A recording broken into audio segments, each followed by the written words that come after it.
Hi, this is Spring Mingy, a director with Trades of Hope and a fashion stylist. Today we're going to talk about layering for where you live. I want to give you tips in this fall season as we're transitioning.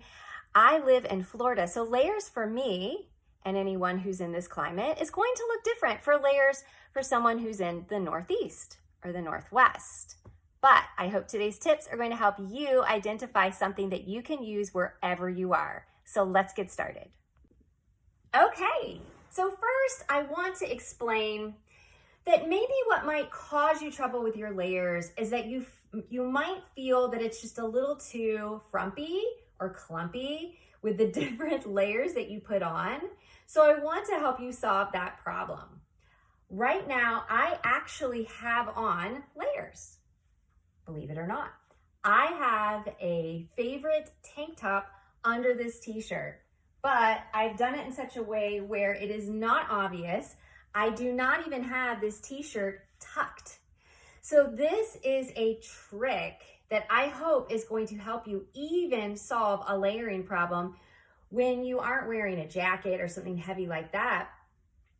So I want to show you first. I have on a tank, but you can purchase, even if you have a bralette in your closet, this is a tip that you can use with that. So all you're going to do, and what I have done, is you are going to put your t-shirt or say a long sleeve crew neck shirt over something like a bralette, and you take your extra material. See, in this case, I have this awesome tank. It is not really a crop top. It will push down and tuck, but for these purposes, I want to show you all this extra material I have. Instead of tucking it into my jeans where it'll get clumpy, I'm going to take about that much of the material and I'm going to tuck it into this tank top that I have. So when you tuck it like that, and I kind of just did it all the way around, it now will create a little bit of a blousey look, but all that material is not here. The material has now been situated under the tank, and the tank is fitted enough, has that spandexy lycra, it's fitted enough that it will hold that shirt in place. And so now you have solved the problem of not creating too much bunch in this area. So that is a big tip for your layers, is that you want to choose material that will complement each other and not make it too thick or too bunchy. So if I am layering for weather when it's cooler outside or even quite cold, you know that you're going to need to be very bundled when you go outside, but you might be moving indoors in a scenario where the heat is on and it gets really warm, and then you don't need the tank and the long sleeve shirt and the sweater over it and the scarf and the hat. So here is a way that you can solve the problem of being bundled, but then you can remove those layers. So you have your tank, you choose a t-shirt if you like. In a Florida climate where I am, I could have this t-shirt on most days. I'm not going to really need anything too heavy, but I just brought my winter coat out. I could do the t-shirt under my winter coat. Scarves are such an important part of layering, and it's a very easily removable layer that you can keep on if you need, or you can take off easy. So I add my scarf to it, have my coat, and then I have my big Trades of Hope traveler bag. It is chic, but also it is perfect when I go inside and it's gonna be possibly a little too warm and I don't need all this. So I have my big, awesome bag so that I can remove my coat. If I need to, I can even fold this coat up and put it into my big bag. I can take off my scarf, put that in there, and if need be, since I have a wearable tank under this t-shirt, maybe I don't even want to wear this t-shirt anymore. So then all I have to do is tuck in my tank. I can remove that, take this t-shirt off, put it in my bag, and I have another look where I'm able to feel comfortable. And then when I'm ready to go back outside again, I can easily put those layers back on and they're all kept safe in my bag. All right, I'm gonna show you one more no frumpy layered look with a sweater. Okay, now I am all bundled. I wanted to mention something to you about layering. It isn't just for your tops, it's also for your pants. Don't be afraid in cooler and colder weather don't be afraid to wear your jeans with cool rips. You can still do it. Now, I'm not showing it proper right now because I don't have tights on.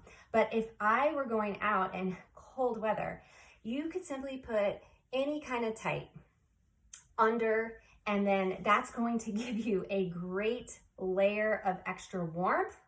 It's going to still look cool with the rips in your jeans that you have, and there isn't going to be air that's going through there and bothering you. So don't put these type of pants away and exclusively just use them for summer or spring. You can completely use them in fall and winter also. But you can also use that layered tight tip with any type of slack or pants that you use. So if it is really cold outside, I definitely am going to put on the fitted tights and then wear my jean over that. That is, again, keeping in mind the textures, the materials that you use as you layer is so key. So right now I am all layered up, and we're just going to walk through how to remove these different layers. And I hope that you can see that I have several layers on here, but I'm not looking too bumpy or lumpy. So I have selected a coat. This pea coat fabric is definitely will keep you super warm. So choosing the right fabric for your coat is important. And here I have my basic, trusty cream sweater. You want to have those basics is because you can then build on your basics. You can create a different layered look for different temperatures, giving you just a strong foundation in a basic color. And then you can change the look of it with a funky scarf. Now I have a more neutral scarf on, but you can do something pink, or you can have a pattern or something fun, and that will give you a different look, and it's layered, and you can remove that easy without a lot of trouble. So I have my layered Kantha scarf. This is, again, Trades of Hope. And I would probably leave this on in a lot of cases, but if I get too warm, I can easily take my scarf off. Again, stick it in my traveler bag. If I'm still a little too warm inside somewhere, then that is where I have a nice ribbed tank on that I could even take this sweater off, fold it up, stick it in my bag nicely, and then when I have to go back outside, I can either just put my scarf on and my jacket on. You get to decide and play around with your layers. But the key to really making this more seamless for you is, again, choosing the right kind of fabrics, the texture. So if you are going to have double shirts, you want to make sure that you have a more fitted shirt underneath over another piece that may be a little baggier. You don't want to mix a baggy shirt with a baggy shirt because that just gives you too much fabric. You can choose a collared shirt and wear a baggier sweater over that. But even in this, make sure that you choose a collared shirt that when you look at the materials that are used, that there's a little bit of, say, stretch or lycra in that, something that's a little more fitted. You definitely don't want, again, baggy on baggy. So go for a more fitted top, then a little baggier over that. And then you have the option to remove those layers, and you have different looks, but it also can be practical in keeping you warm and happy. I hope these tips have helped you. Can't wait to see the outfits that you create.